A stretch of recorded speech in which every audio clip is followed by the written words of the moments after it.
Today I am dropping a brand new segment which I call 5-Year Plans. Now in each of these segments I look into the future of the next 5 years of each park and make predictions of what they will be adding. Now the one thing I am stressing is that these are predictions. Nothing has been officially announced, but the reason I am choosing the next 5 years is because it isn't necessarily about what is the best ride currently out there, but rather what is the best ride for the park. What are the attractions that could be added to this park that could make the park even better? And I figured what better park to start with than my current home park. The park that I feel I know more about than any other park. And that is King's Dominion in Doswell, Virginia. What I like about this segment is that this can change year to year. Next year, in the year 2016, I can do the next 5 years and see how things have changed. Have my predictions changed? And obviously, as we get closer and closer to the summer, and as we get closer to when King's Dominion will be making their announcement for what will be coming in 2016, obviously it's going to be a bit easier to predict what the park will be adding. And this video is being released in January, where we currently know nothing. No clues have been given, and not even really any rumors have been swirling. So before I start making any predictions, let's first do some recapping. This is what King's Dominion has added in the last 5 years. And I'm taking a look at this because that way when I'm making predictions, it's easier to look at when the last time the park added something along those lines. Note that the last coaster that King's Dominion added was in 2010, and it's currently the year 2015, which means the earliest that the next coaster could be added is in the year 2016, and that by itself is 6 years after Intimidator Through 5 was added. And I'm also taking a look at this because some people might not be as familiar with this park as others. So let's start by looking at the year 2016. And like I mentioned, starting in 2016, that will have been 6 years since Intimidator Through 5, so it would be really nice for the park to get a brand new roller coaster. And I think a B&M invert would be a great fit for this park for 2 reasons. One, King's Dominion doesn't have a true inverted roller coaster. I'm talking the B&M inverts. They have Volcano, which is an Intamin launch coaster that's inverted.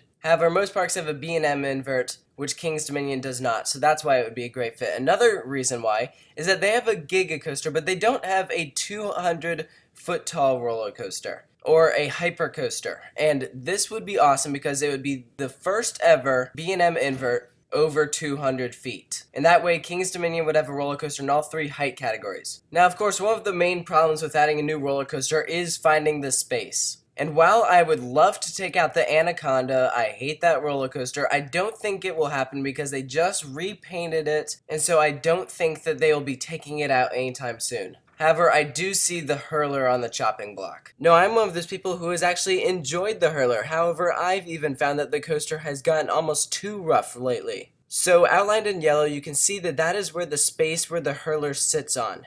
And in the green, you can see that there's all of that space behind it. So by removing the hurler, you are opening up a huge section of land. And that is plenty of space for a nice big B&M invert. Really, any B&M could fit in that space. I chose an invert, however, I could even see a flying coaster going in that spot, or a wing coaster. But if it's going to be a flying coaster, I'd rather see that go where the Anaconda currently sits, because I think a flying coaster over Lake Charles would be really awesome. But anyways, getting back to the hurler, I think it's very plausible that in midsummer, King's Dominion announces that the hurler will be shut down, and so then they take it down, and in the site of the hurler, they have a big old press announcement that they'll be adding a B&M invert. And something to just take note is that the white building in that little section where the hurler is a haunt building. So I'm not suggesting that that building would be removed. I think that the roller coaster would just not occupy that area. The haunt building would just stay right where it is. And the other thing, what you can see, what I've circled in blue, if you open up that area by adding a B&M invert, you can actually create another entrance to the water park. So that's what that blue is. So that way you could enter the water park from that section of the park, which would be really nice. So that's why I think a B&M invert would be a great fit for this park. Moving on to 2017, I think a Triotech dark ride would be really sweet for this park. The only dark ride that they currently have is Boo Blasters, which is a shooting dark ride. Something like this with a real storyline with it would be really cool. These dark rides are really sweet. What you have to know first of all is that no, there isn't enough room in the Volcano Mountain to fit a dark ride. There's lots of supports. However, what would be sweet is if you put the dark ride building behind Volcano, then led the queue line through the mountain, and then you have the entire ride themed to Volcano. So what you're seeing in blue and red are possible queue entrances that go inside Volcano, which lead you to the dark ride. And then you could actually physically put the building inside that launch section track where the coaster is turning to go up the second launch, or you could put it off to the side for that section. I think that that section would be a bit more difficult to work with. However, that would give you a bit more space for the building. So there are a few different possibilities for where the actual dark ride could go. And I'm sure that the building could go even in a few other spaces throughout the park, but that's what I think would be really cool, is if they themed it to the Volcano. What I'd love to see in 2018 are family-based attractions. The last time that King's Dominion would have added family rides would be back in 2013 when they expanded Planet Snoopy. I think 2018 would be a great year to look at family attractions. I have a picture shown of Pipe Scream. I think that that would be a cool fit for this park because we don't really have anything spinning, so something like Pipe Scream would be cool. As for where that could go, I could even see them removing the Shockwave and putting that there. Like the Hurler, I think Shockwave's days are limited, and so a ride like Pipe Scream would fit the land that Shockwave currently sits on perfectly because it's very long but not very wide. But the main thing I want to talk about is bringing back the skyride. Let's think back to the golden years of King's Dominion. They used to have a skyride and a train. Now obviously both of them are gone, and so King's Dominion has no transportation system. And so bringing back the skyride would be a great tribute to King's Dominion's past, and I know a lot of people would like it. So again, I'm bringing on the Google Earth image, and what I've done is I've drawn in purple a possible route for where the skyride could go. You have it start in the Safari Village section of the park by Flight of Fear,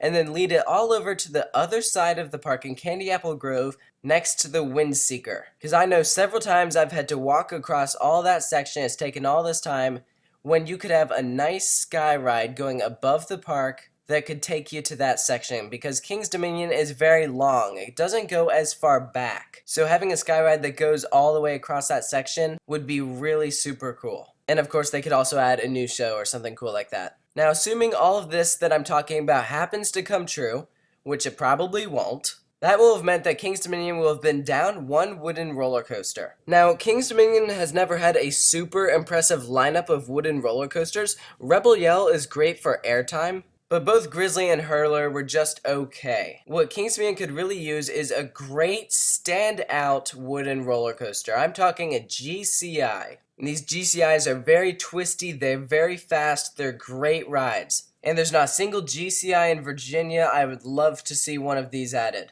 Looking at the Google Earth view, I've circled where a possible location for it could go. Right now in that location, you have business offices and things like that. And the reason I put it there is because I think it would be really awesome that when you're walking up to the park, you have one roller coaster on each side of the entrance. You have Dominator to your left and a GCI Wooden roller coaster to your right. And in 2020, I think a new thrilling flat ride would be great. King's Dominion right now has a pretty good lineup of flats. They have the Windseeker, the Drop Tower, the Crypt, but something like an S&S Screamin Swing really would cap it all off and give them a pretty solid lineup of flat rides. What I have shown pictured is Skyhawk, which is over at Cedar Point. So just to recap, this is how the next 5 years could possibly look for King's Dominion. So what I want to hear about in the comments are what you think of this plan, what you would like to see King's Dominion add in the future, and I want you to predict, will any of this actually come true? Because as we know, it can be very hard to predict sometimes what a park could choose to add.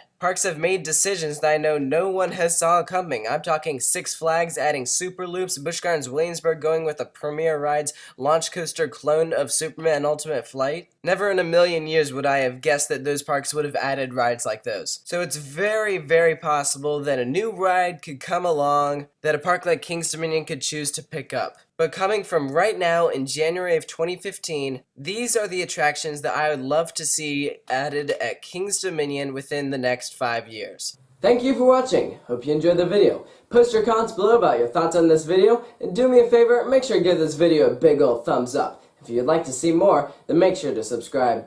A shout out goes to all of those who sent in some of the photos that were used in this video. If you're interested in having some of your photos used in one of my videos, Check out the description for further instructions. And if you'd like to go further in depth with Coaster Studios, like the Coaster Studios Facebook page for interactive discussions and behind-the-scenes footage. You can also check me out on Twitter. Until next time, Coaster fans, until next time.